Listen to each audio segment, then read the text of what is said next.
My wife left me for her affair partner, hoping to get her hands on my family's trust fund.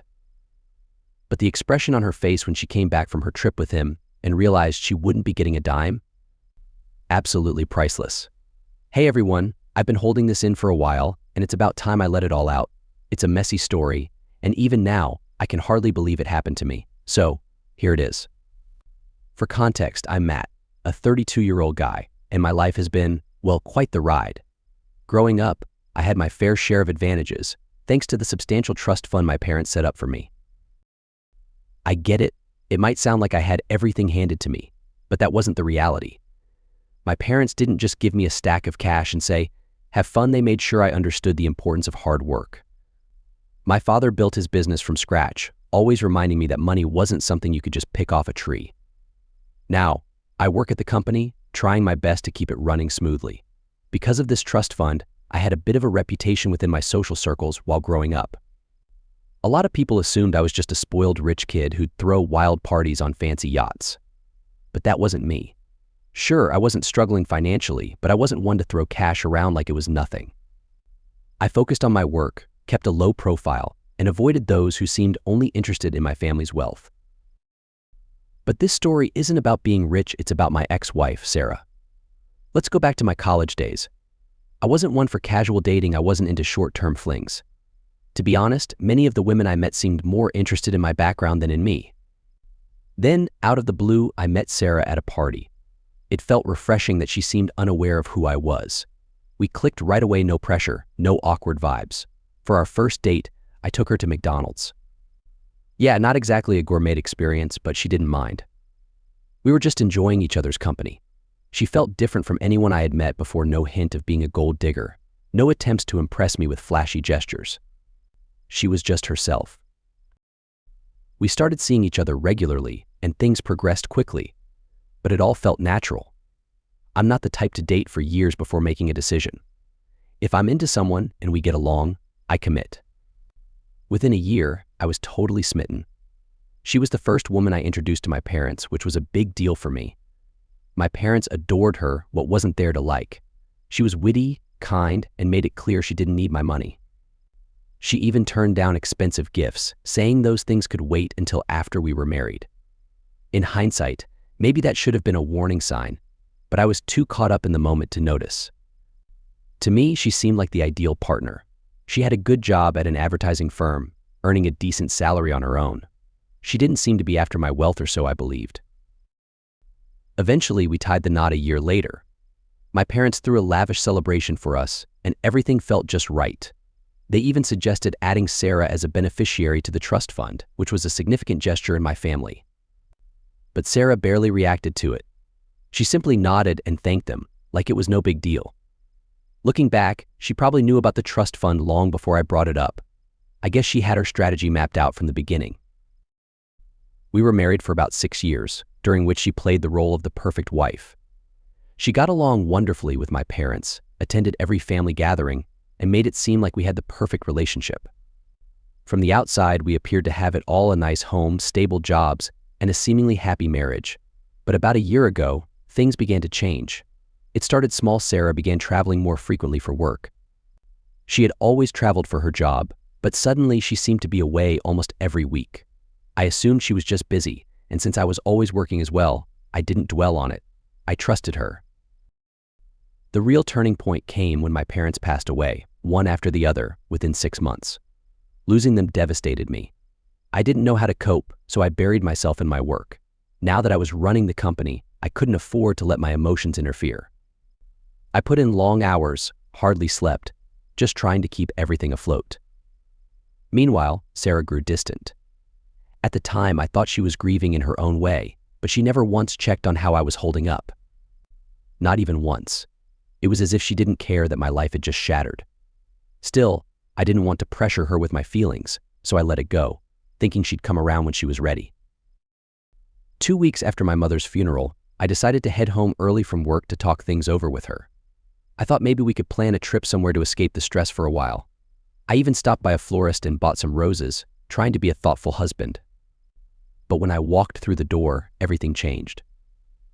There was Nick, her boss, sitting in our living room with his bags packed.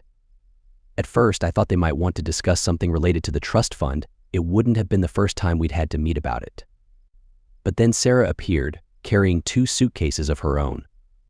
She looked me straight in the eye and said, "I was going to leave a note, but I guess this works. I'm leaving you, Matt. Nick and I are going to Italy, and I'll be filing for divorce. Don't worry, your parents made sure I'll be well taken care of." And just like that, she left. One moment, I was standing there with roses, hoping for a pleasant evening with my wife, and the next, she was walking out with her affair partner without even a second glance. So there I stood, in my own home, watching my wife and her boss walk out the door with their luggage. It felt like I'd been blindsided. For what felt like an eternity, I couldn't move. I just stood there, clutching those stupid flowers, trying to make sense of what had just happened. And before I could even begin to process it, they were gone not just from the house, but from my life altogether.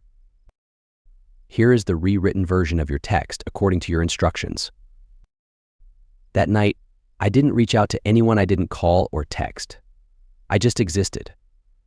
You ever experience one of those moments where everything is so messed up that you don't even know where to begin fixing it? That was exactly where I found myself. I must have sat on the couch for hours, staring blankly at the spot where Nick had been sitting with his bags.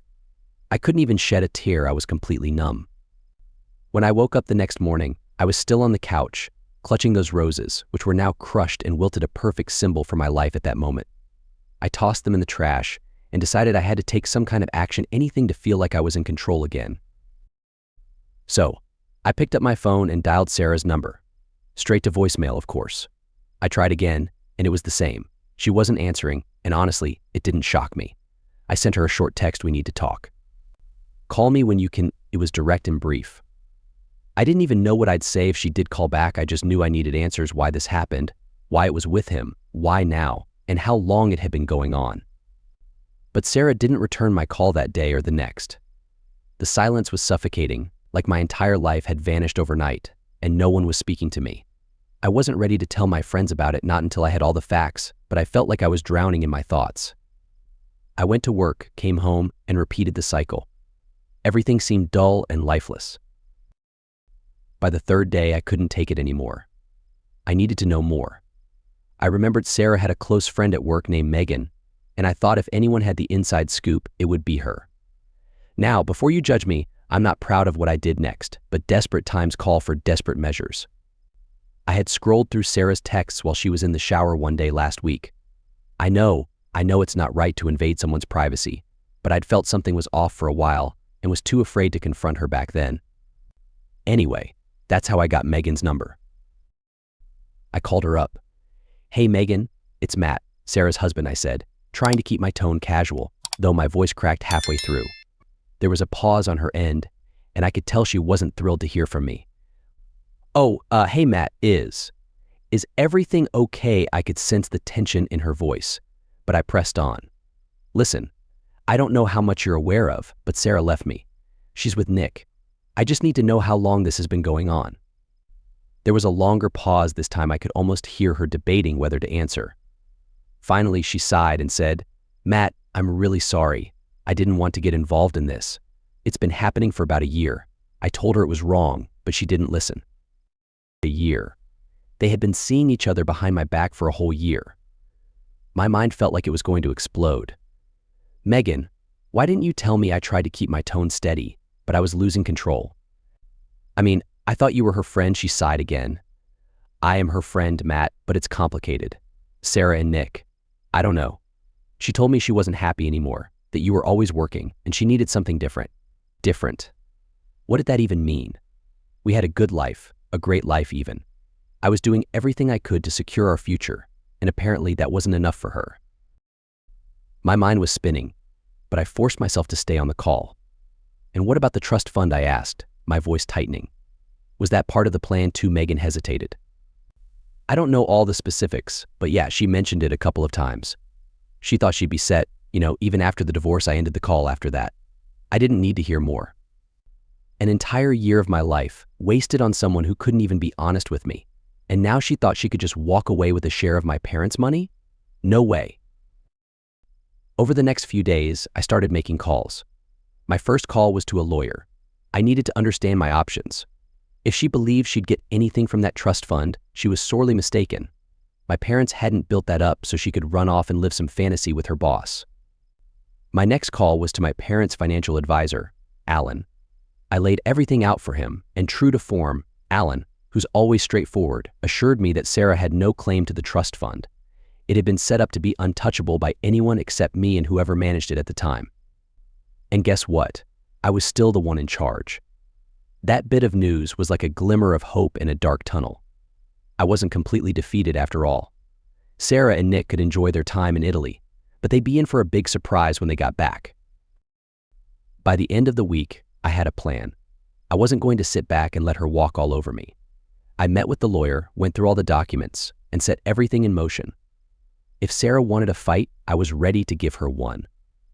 I was done playing the victim in my own story.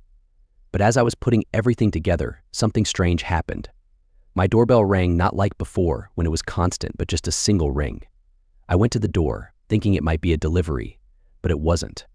It was Nick's wife, Hannah. I didn't know what to say at first. I mean, what do you say to the woman whose husband ran off with your wife? Hey, sorry, my wife's a cheating liar too. But before I could find any words, she stepped right in like she owned the place and said, "We need to talk." We stood there in awkward silence for a moment before she dropped onto my couch, like she'd done it 1,000 times before. Honestly, I wasn't in the mood for company, but I was curious about what she had to say. She looked angry, but there was something more, a determination in the way she carried herself. She met my gaze and began, "I know what they've been up to, Sarah and Nick. I figured it out a few months ago. I didn't want to believe it, but now I have proof." She said it so matter-of-factly, like our lives weren't falling apart because of those two. And I just nodded along, still trying to process everything that had happened. I asked her how she had discovered the truth, and she explained how Nick began arriving home late, offering the usual excuses about work.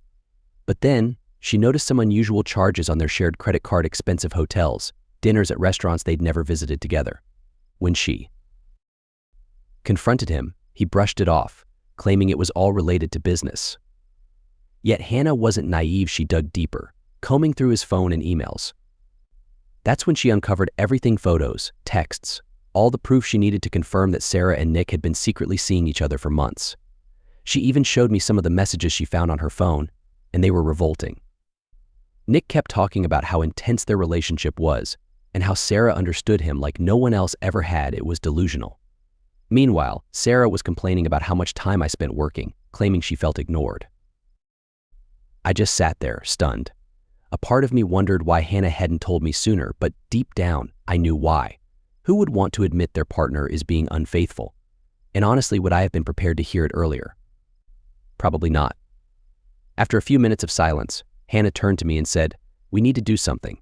They can't just get away with this." I saw the determination in her eyes, and for the first time in days, I felt a tiny spark inside me too. Maybe it was anger, or maybe it was relief at not being alone in this, but either way, I was ready to take action. We began discussing our options. She had already involved her lawyer, and I was in the process of getting mine. But this wasn't just about divorce. We both understood that Sarah and Nick expected to return from their little getaway and enjoy their lives as if nothing had happened, assuming they could abandon us without facing any consequences. I wasn't about to let that happen. I told Hannah about the trust fund and how Sarah believed she'd still have access to it. Hannah laughed, not a humorous laugh, but more of a "you must be kidding" kind of laugh. That's when I realized Hannah wasn't just angry, she was prepared for a battle. "I don't care what it takes," she said firmly.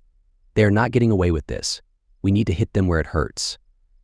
She started outlining all the legal actions we could take, and I was surprised at how sharp she was, much sharper than I had expected. She already had a strategy in mind, and it was evident she wasn't just seeking revenge, she wanted justice. We spent the entire afternoon going over every aspect, every document, every detail to ensure that when Nick and Sarah returned, they would face nothing but repercussions. She even suggested investigating Nick's business finances for any shady activity, something I hadn't even considered. By the time we were done, we had a solid strategy in place. It wasn't just about finalizing the divorce and moving forward, it was about making sure they didn't walk away with anything more. They had already taken so much, and I wasn't going to let them take more. Before leaving, Hannah turned to me and said something that stuck. They think they're smarter than us, that they can just waltz back into our lives and we'll give in, but they're in for a shock. We won't make it easy for them. And she was absolutely right. I was done playing the nice guy, done waiting for things to happen. This was my life, my future, and I wasn't going to let them walk over me any longer. After Hannah left, I sat there for a while, reflecting on everything that had transpired and what lay ahead. I wasn't sure how this would all unfold, but for the first time since Sarah left, I felt like I had regained a bit of control. I wasn't just the person who got left behind. I was going to take charge of this situation. I didn't have all the answers yet, but one thing was clear: Sarah and Nick had underestimated us. They thought they could deceive us, but they were about to realize just how mistaken they were. So, that's where things stood. I had a plan, and Hannah was backing me up. For the first time in a long time, I felt like I might just emerge from this ordeal intact, and that thought was surprisingly comforting. Once Hannah and I had our preparations in place, events started to progress rapidly. I met with my lawyer the following day, and it felt good to finally unburden myself. Up until that point, it had all been bottled up inside, but now that we had a strategy, it felt like I could finally breathe. Not that I was entirely okay, but at least I wasn't just sitting around feeling sorry for myself anymore. I had a purpose. My lawyer listened to everything without batting an eye. He's been handling cases like this for years, so I guess nothing fazes him. But he treated the situation with seriousness, which I appreciated. He asked me about the trust fund, Sarah's role in it, and all the legal steps needed to cut her off financially. Turns out, my parents had set up the trust pretty securely, and with a few adjustments, Sarah would be effectively excluded. Hearing that gave me an odd sense of relief. I guess I had feared she might find a loophole, but the lawyer assured me that wasn't likely. Still, knowing she wouldn't get any money didn't make the emotional fallout any less messy. It's not like I could just stop caring after all. Sarah was someone I thought I'd spend my life with, but the anger that stayed strong, especially when I thought about Nick, it fueled my determination to bring everything crashing down on them even more. After my meeting with the lawyer, I called Hannah, and we decided to keep in close contact to monitor what Nick and Sarah were up to. I didn't want to become obsessed, but let's face it, if they were plotting something underhanded, I wanted to be aware of it. So we started exchanging updates regularly, keeping each other informed of any new developments. Then came the waiting. You ever have that feeling when you know something significant is coming, but you have no idea when it'll happen? That was me for the next few days. I knew Sarah and Nick were still in Italy, enjoying themselves as if everything was fine, while I was here trying to rebuild my life. It infuriated me, but I tried not to dwell on it too much. I went to work, kept my head down, and focused on making it through each day.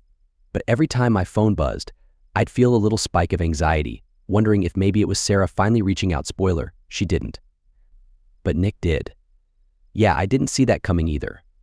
It was a Thursday afternoon, and I was sitting in my office, trying to concentrate on some reports when my phone vibrated. I glanced down and saw Nick's name appear. At first, I thought it had to be some kind of twisted prank. Why would he be calling me? Maybe he dialed me by mistake or something. I almost ignored it, but curiosity got the best of me. "Hello," I answered, trying to keep my voice steady. There was a moment of silence on the other end. Then Nick's voice came through, casual, like we were old friends. "Hey Matt, man, I just wanted to clear the air between us." Clear the air? I almost laughed out loud. This guy took my wife, wrecked my marriage, and now he wanted to clear things up. But I bit my tongue and let him continue. "I know things have been a bit tense, but I just want you to know, Sarah and I, it wasn't personal, it just happened." His tone had this slimy quality, like he was trying to smooth things over with a weak apology. I couldn't hold back. I snapped. "Not personal? You're having an affair with my wife, Nick. How exactly is that not personal?" There was another pause, and then he let out this awkward laugh. "I get it, man. You're upset, but let's not make this harder than it needs to be. Sarah and I, we're serious, and I think it'd be best if we all just moved on." I couldn't decide whether to punch something or laugh at the nerve of this guy. "Oh, don't worry, Nick," I said, my voice dripping with sarcasm. "I'm moving on. In fact, I've already talked to my lawyer. Sarah's not getting a cent, and neither are you." That seemed to throw him off. He stuttered for a moment before managing to ask, "Wait, what do you mean?" Sarah said. I interrupted him. Sarah was mistaken. My parents didn't leave their money to fund your little escapade to Italy. The trust fund is secured, and you can tell Sarah she won't see a dime of it." There was silence on the other end for a few moments. I could almost hear him trying to process what I'd just told him, and then he hung up without another word. I sat there, staring at my phone, half expecting him to call back, but he didn't. I guess he finally realized the free ride was over. Part of me felt a sense of satisfaction, but another part of me just felt drained. It didn't solve everything, there was still a lot to handle, and I wasn't looking forward to the inevitable confrontation when Sarah returned. But at least now I had some leverage. They couldn't just trample over me and think they'd come out of this unscathed. That night, I got a text from Hannah.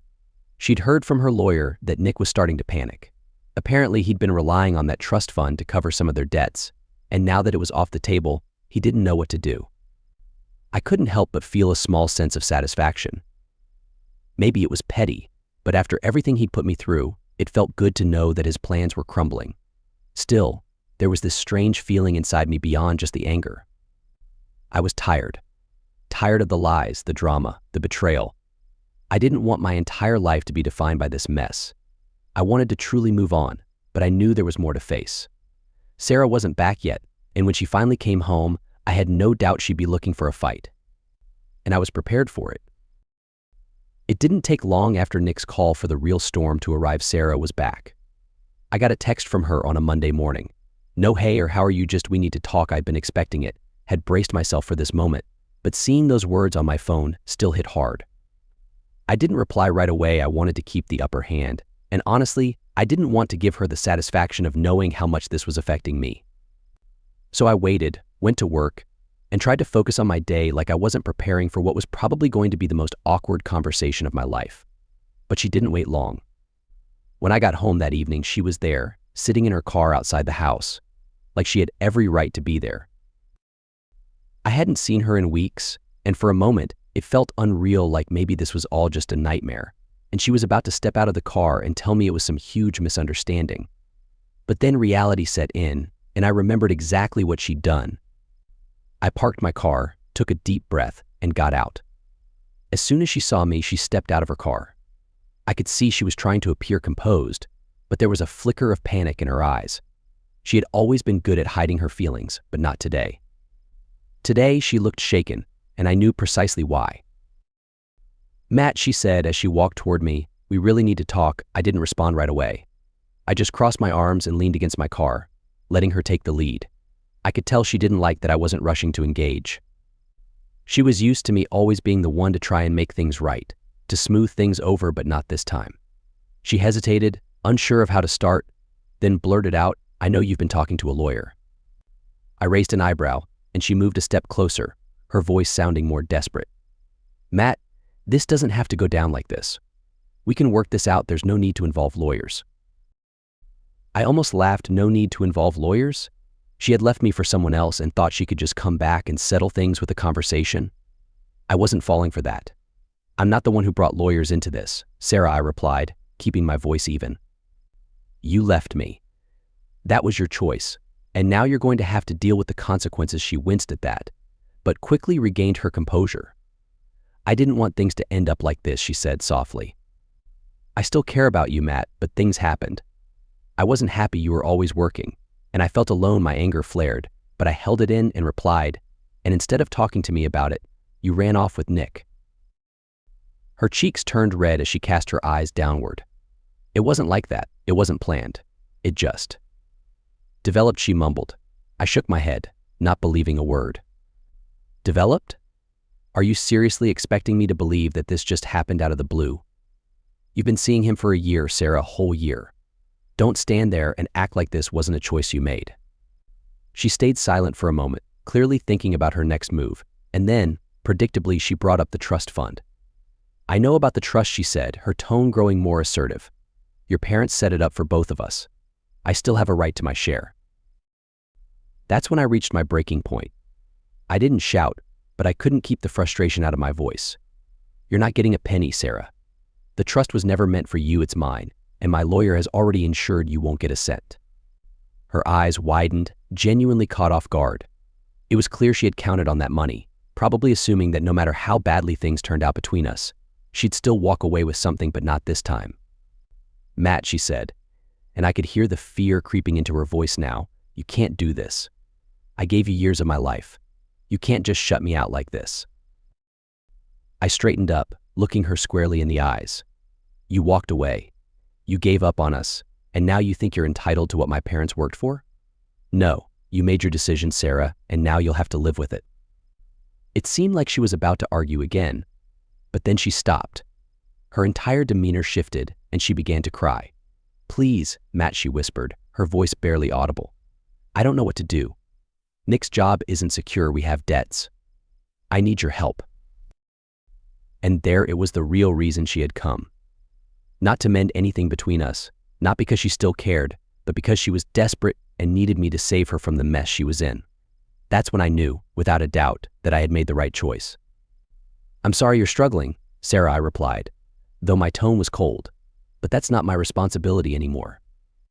Tears rolled down her face, and for a brief second, I felt a twinge of guilt, not because I thought I owed her anything, but because a part of me still remembered the woman I once loved, the one I thought I'd share my life with. But that person was gone, and I couldn't let my feelings drag me back into her chaos. She stayed quiet after that, just standing there with tears streaming down her face. Finally, she turned away, her shoulders slumping in defeat as she walked back to her car. I watched as she got in and drove away, and for the first time since this whole ordeal began, I felt like I could truly move forward. It wasn't the victory I had envisioned. There was no overwhelming sense of triumph, no grand moment of satisfaction, just a sense of relief.